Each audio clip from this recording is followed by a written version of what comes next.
সূরা দাহরের কিছু আয়াত আজকে আলাপ করব এবং তাদের সবর প্রতিদানের তাদেরকে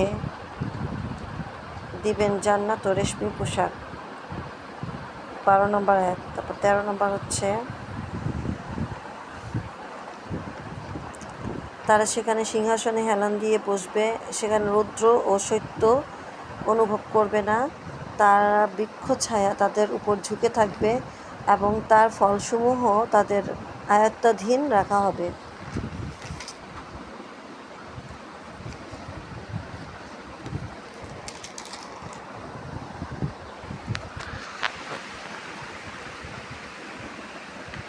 তাদেরকে পরিবেশন করা হবে রূপার পাত্র এবং স্ফটিকের মতো পানপাত্র।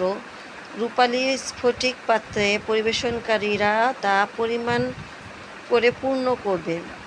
তাদের সেখানে পান করানো হবে জানজাবিল মিশ্রিত পানপাত্র।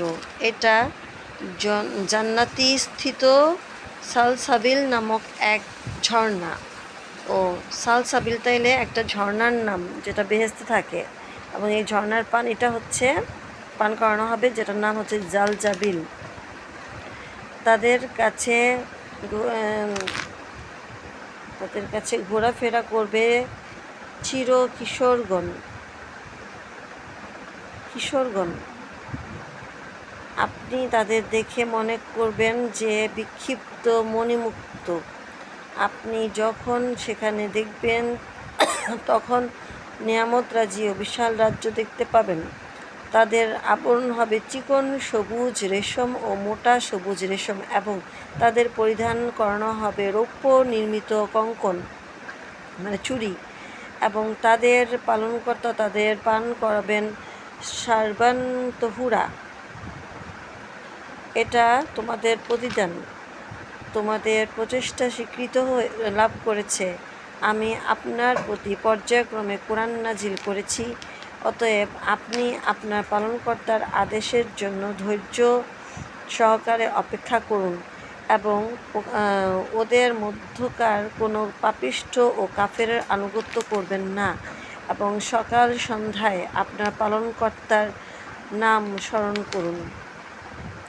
রাত্রির কিছু অংশ তার উদ্দেশ্যে সেজদা করুন এবং রাত্রির দীর্ঘ সময় তার পবিত্রতা বর্ণনা করুন। নিশ্চয়ই এরা পার্থিব জীবনকে ভালোবাসে এবং কঠিন জীবনকে পশ্চাতে ফেলে রাখে।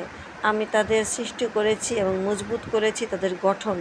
আমি যখন ইচ্ছা করব তাদের পরিবর্তে তাদের অনুরূপ লোক আনব। এটা উপদেশ। অতএব যার ইচ্ছা হয় সে পালনকর্তার পথ অবলম্বন করুক। আল্লাহ অভিপ্রায় ব্যক্তিকে ব্যতি রেখে তোমরা অন্য কোনো অভিপ্রায় পোষণ করবে না, মানে অন্যজনকে সিজদা না করা বা মানত না করা। আল্লাহ সর্বজ্ঞ প্রজ্ঞাময়। তাহলে বোঝা যাচ্ছে যে সকাল সন্ধ্যায় আল্লাহর নাম স্মরণ করতে বলছে। আর সকালেও আমরা ঘুমায় থাকি, সন্ধ্যার সময়ও মানুষ আড্ডা নিয়ে বসে থাকে, চা নাস্তা খায়। এই ইবাদতটা সকাল সন্ধ্যায় কিন্তু ম্যাক্সিমাম মানুষই করে না, এবং সন্ধ্যায় যারা আড্ডাবাজি করে আমার মনটা কয় এগুলারে আসলে কিছু বলি।